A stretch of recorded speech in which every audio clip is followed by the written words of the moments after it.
Le 20 août 1945, port de l'Opéra, Guam. Les moteurs du navire de transport ont grondé en s'éveillant alors que près de 300 femmes japonaises montaient sur la passerelle, leurs uniformes kaki décolorés, leurs visages creusés par l'épuisement. Des infirmières qui avaient tenu des hommes mourants dans leurs bras, des opératrices radio qui avaient transmis les derniers ordres désespérés de l'Empire, des étudiantes à peine âgées de 18 ans, enrôlées de force dans une machine de guerre qui leur promettait la gloire et ne livrait que des cendres. Elles avançaient en silence, entourées de gardes américains dont la simple existence contredisait tout ce qu'on leur avait enseigné. Avant de nous plonger plus profondément dans ce moment qui a brisé les mensonges d'un empire, prenez une seconde pour appuyer sur le bouton j'aime et vous abonner.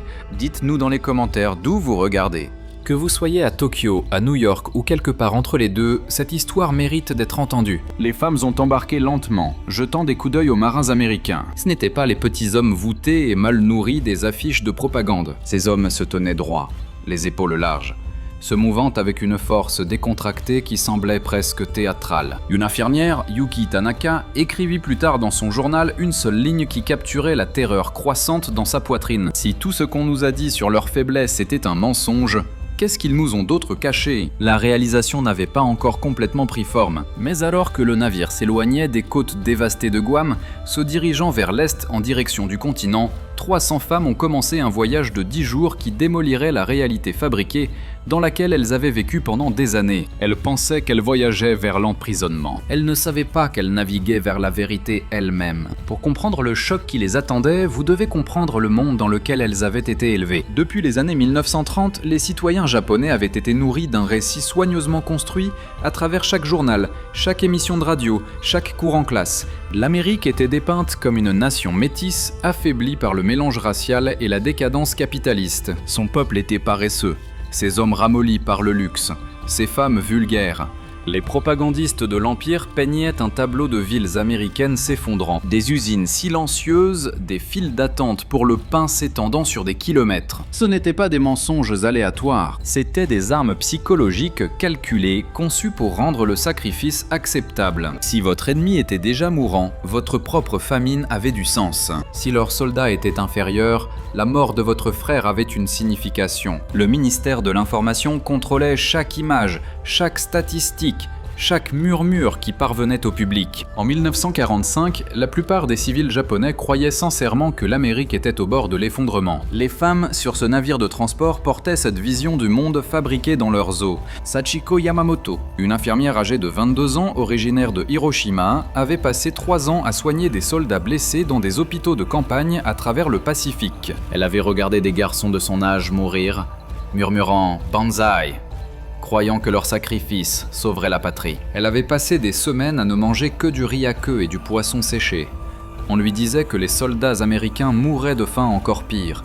Quand son officier commandant s'est rendu en août, Sachiko a supposé qu'elle serait exécutée. C'est ce qui arrivait aux prisonniers. Tout le monde savait que les Américains étaient barbares de cette façon. Mais la première fissure dans sa réalité est venue avant même que le navire ne quitte le port. Une ambulancière américaine, une femme aux cheveux dorés et un uniforme blanc impeccable, a examiné les prisonniers japonais pour les maladies infectieuses. Elle travaillait rapidement, efficacement, mais sans cruauté. Quand Sachiko s'est raidie pendant l'examen, l'ambulancière a souri et a dit quelque chose en anglais. Mon interprète a traduit. « Vous êtes en sécurité maintenant. Personne ne vous fera de mal. » Sachiko ne l'a pas cru, ne pouvait pas le croire. La gentillesse de l'ennemi n'était qu'une autre forme de torture sûrement. Mais quand l'examen s'est terminé et que l'ambulancière lui a offert un bonbon, du vrai sucre, enveloppé dans du papier brillant, quelque chose a changé. Les mains de la femme étaient fermes, ses ongles propres, sa peau saine. Pas les mains de quelqu'un dont la nation mourait de faim. Le navire a appareillé à l'aube. Pendant les premières heures, les femmes sont restées silencieuses dans la cale de chargement, convertie en quartier temporaire avec des couchettes et des couvertures. Elles s'attendaient à la privation, elles s'attendaient à la punition. Ce qu'elles ont reçu, c'était le déjeuner. Les marins américains ont apporté des plateaux métalliques chargés de nourriture, du pain blanc doux et frais, des pêches en conserve nageant dans un sirop épais, Un ragoût de bœuf avec des morceaux réels de viande visibles dans la sauce. Du beurre en portions individuelles. Du café qui sentait riche et foncé. Et les portions. Mon Dieu, les portions! Plus de nourriture sur un seul plateau que la plupart d'entre elles n'en avaient vu en une semaine à la maison. Au début, personne n'a mangé. Elles ont fixé les plateaux comme s'ils pouvaient être empoisonnés. Puis une femme, une opératrice radio nommée Kiko Sato, a pris un morceau de pain. Elle l'a déchiré lentement, examinant la texture. Le reniflant. Du pain blanc. De la farine blanche pure, sans sueur, sans écorce, sans enveloppe de riz mélangé. Elle a pris une bouchée. Ses yeux se sont élargis. Il a pris une autre bouchée, puis une autre. Mangeant plus vite maintenant, les larmes coulant sur son visage. Cela a brisé le barrage. 300 femmes se sont jetées sur la nourriture comme des loups affamés, parce que c'est ce qu'elles étaient, affamées. Mal nourries au point que leur corps avait commencé à se consumer eux-mêmes. Et alors qu'elles mangeaient, alors que le sucre frappait leur flux sanguin et que les protéines commençaient à reconstruire leurs muscles gaspillés, une terrible question s'est formée dans 300 esprits simultanément. S'ils ont autant de nourriture à donner aux prisonniers, combien en ont-ils pour eux-mêmes? Les repas ont continué 3 fois par jour, chaque jour pendant 10 jours. Le petit déjeuner importait des œufs, de vrais œufs avec du pain grillé et de la confiture. Le déjeuner variait entre des sandwichs épais de viande et de fromage ou des soupes si riches qu'elles semblaient obscènes. Le dîner incluait toujours des protéines, des légumes, du pain et un dessert. Un dessert. Il y avait toujours un dessert. Des biscuits, du gâteau, du pudding, de la salade de fruits et du sirop si sucré que cela faisait mal. Le 3e jour, Sachiko a regardé un marin américain racler de la nourriture à moitié mangée de son assiette dans une poubelle. Elle a senti quelque chose se briser dans sa poitrine. Cette nourriture jetée négligemment, aurait nourri toute sa famille pendant 2 jours. Elle se souvenait des mains de sa mère tremblant perpétuellement de malnutrition. Son petit frère, âgé de 8 ans, dont la croissance avait été bloquée par la faim chronique. Son père, un ouvrier d'usine, qui avait donné ses portions de riz à ses enfants jusqu'à ce qu'ils deviennent trop faibles pour travailler. Et ici, l'ennemi jetait la nourriture à la mer comme si cela ne signifiait rien. Kiko Sato, l'opératrice radio, a eu une révélation similaire. Elle avait passé 18 mois à diffuser de faux rapports de victoire, lisant des scripts sur des défaites américaines qui n'ont jamais eu lieu. Elle savait que c'était des mensonges. Chaque opérateur le savait. Mais elle avait cru au récit fondamental. L'Amérique était surmenée, en difficulté, rationnant tout. C'est pourquoi les mensonges étaient nécessaires pour maintenir le moral pendant la dernière poussée vers la victoire. Mais le 5e jour, elle a regardé le cuisinier du navire jeter un pot entier de riz par-dessus bord parce qu'il avait trop cuit. Un pot entier. Assez de riz pour nourrir un peloton. Simplement jeté comme des ordures, comme rien. Elle a coincé un interprète, une femme américano-japonaise en uniforme de l'armée américaine. Pourquoi gaspillez-vous la nourriture? A demandé Kyo. Est-ce un piège? Essayez-vous de nous démoraliser? L'interprète a semblé confuse. Gaspiller. Chérie, la cuisine prépare des repas frais 3 fois par jour. Ils doivent jeter les restes. Il n'y a nulle part pour tout stocker. Mais le rationnement? Quel rationnement? La confusion de l'interprète s'est approfondie. L'Amérique n'a pas rationné la nourriture depuis 1943. Et même cela était volontaire. Principalement du sucre et du beurre. Rien de grave. Quoi senti le monde basculer? Pas de rationnement. De la nourriture si abondante qu'il devait la jeter. Il avait passé 1 an et demi à diffuser des histoires sur la famine américaine, le désespoir américain, la défaite américaine. Tous des mensonges, tout cela. Cette nuit-là, dans la cale, des conversations chuchotées ont commencé. Hésitantes au début, puis devenant plus audacieuses. Avez-vous vu les bottes du garde? De cuir neuf. Les couvertures qu'ils nous ont données sont en laine. Quand avez-vous vu de la vraie laine pour la dernière fois? L'ambulancière avait de vrais médicaments. De la morphine, des sulfamides, pas ces ordures d'émissions militaires qui fonctionnent à peine. Une femme, une étudiante nommée Anna Ishikawa, qui avait été enrôlée directement de l'université, a dit ce qu'elle pensait toutes. Tout était un mensonge. La réponse n'était pas l'accord. Pas encore. C'était la colère. « Ferme ta bouche !» a sifflé quelqu'un. « Tu nous feras tous punir. » Mais la graine était plantée. Et avec chaque repas, chaque aperçu de l'abondance américaine décontractée, elle a grandi. Le 7e jour, la côte de Californie est apparue. Les femmes ont été autorisées sur le pont par quart pour faire de l'exercice. Sachiko se tenait à la rambarde, agrippant le métal froid, regardant le rivage se matérialiser à travers le brouillard du matin. Puis San Francisco a émergé et le monde a pris fin. Des gratte-ciel, des dizaines d'entre eux, des tours d'acier et de verre s'enfonçant vers les nuages, Le Golden Gate Bridge, impossiblement massif, peint en orange vif, transportant ce qui semblait être des centaines de véhicules à travers la baie, des quais grouillants d'activité, des grues chargeant et déchargeant des navires, des entrepôts de la taille de pâtés de maison, des cargaisons se déplaçant dans un chaos organisé, et au-delà du front de mer, la ville elle-même, des bâtiments empilés sur des collines, des rues en grille droite, des lumières clignotant alors que la soirée approchait. C'était une nation mourante, c'était la défaite. Anna Ishikawa se tenait à côté de Sachiko, agrippant la rambarde si fort que ses articulations sont devenues blanches. « Ce n'est pas réel », a-t-elle chuchoté. « C'est un décor de théâtre. »« Ça doit l'être. » Mais les décors de théâtre ne sentent pas le diesel et l'air salé. Les décors de théâtre ne bourdonnent pas de puissance électrique. Les décors de théâtre ne s'étendent pas à l'horizon dans toutes les directions. Solides et réels et absolument terriblement intact. Un marin a marché, sifflotant, les mains dans les poches. Juste un autre jour, à San Francisco, il a jeté un coup d'œil aux femmes japonaises, a hoché la tête poliment, a continué son chemin. Pour lui, c'était normal. La ville, l'abondance, la puissance, tout cela n'était que mardi. Sachiko s'est détournée de la rambarde. Elle ne pouvait plus regarder. La dissonance cognitive était physiquement douloureuse. Tout ce qu'on lui avait enseigné, tout ce qu'elle avait cru, tout ce pourquoi elle avait sacrifié, s'effondrait comme du papier et du feu. Si l'Amérique ressemblait à cela maintenant, après 4 ans de guerre totale, à quoi ressemblait-elle avant? Et plus terrifiant,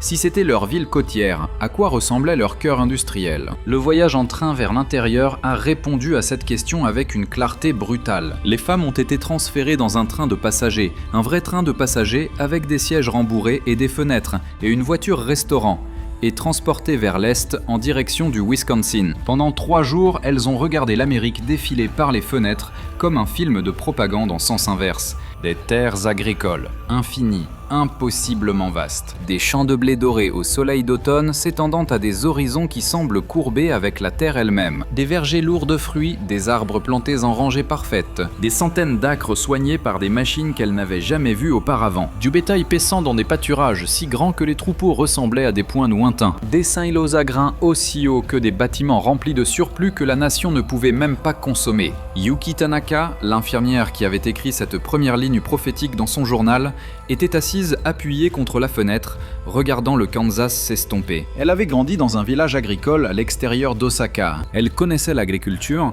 connaissait le travail éreintant de la culture du riz, savait comment la météo et les parasites et le mauvais sol pouvaient détruire une récolte et condamner une famille. Ce qu'elle voyait à travers cette fenêtre de train n'était pas de l'agriculture. C'était quelque chose d'autre, industriel, mécanisé, abondant au-delà de la raison. À un arrêt, une petite ville du Nebraska, population peut-être 2000.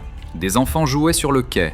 Des enfants américains. Les femmes les regardaient à travers les fenêtres. Les enfants étaient grands, en bonne santé, leurs vêtements propres, leurs joues pleines, leurs dents droites et blanches.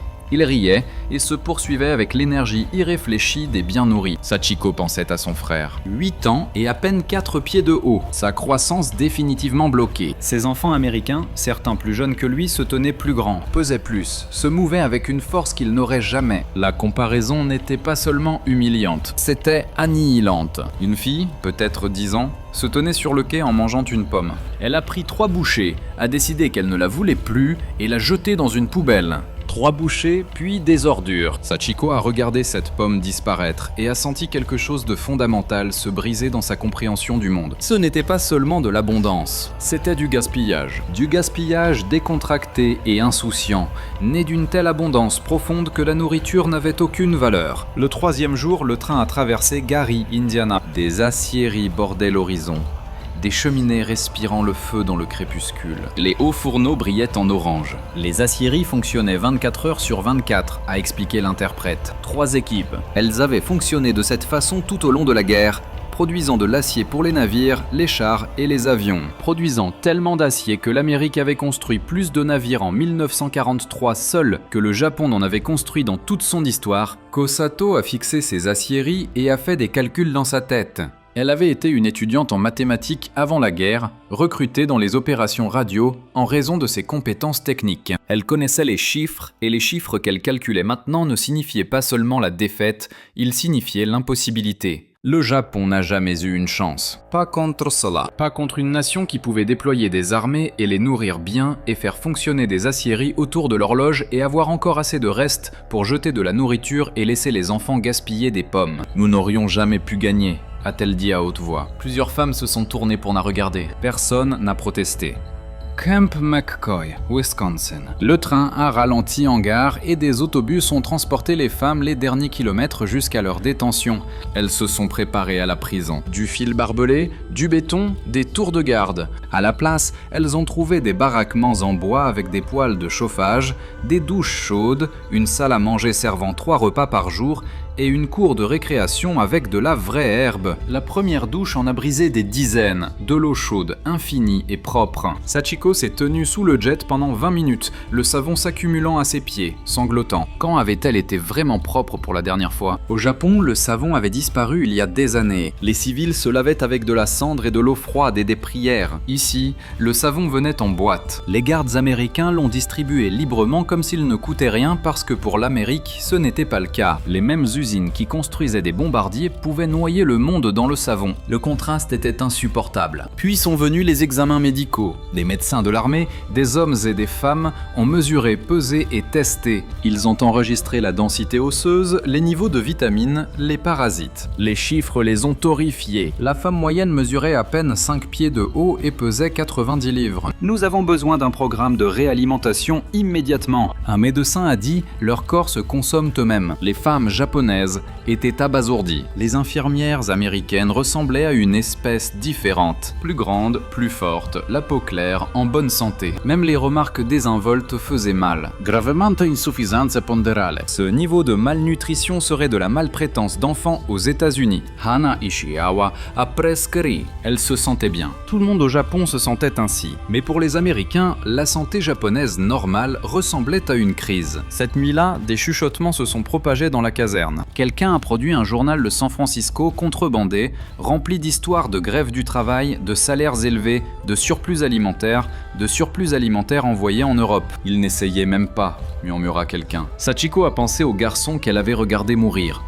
Les joues creuses, mourant de faim, croyant toujours qu'ils défendaient le Japon contre les barbares. Ils étaient morts sans jamais savoir que ces barbares jetaient la nourriture. La colère a grandi lentement, puis tout à coup, non pas contre l'Amérique, mais contre Tokyo. Les généraux, les ministres, les propagandistes qui avaient envoyé une génération mourir pour l'orgueil et les mensonges. N'importe qui aurait pu voir la vérité. Les chiffres avaient toujours été là. Quelques semaines plus tard, un officier américain a donné une conférence sur la production de guerre. 96 000 avions contre 28 000 du Japon, 2600 navires de guerre contre 540 du Japon, et pétrole, 1,8 milliard de barils contre 33 millions du Japon. Pour chaque baril que le Japon raffinait, l'Amérique en produisait 54. La réalisation était apocalyptique. La guerre n'avait jamais été un concours, c'était un suicide déguisé en destin. Kiko Sato s'est levée soudainement en tremblant. « Vous le saviez ?»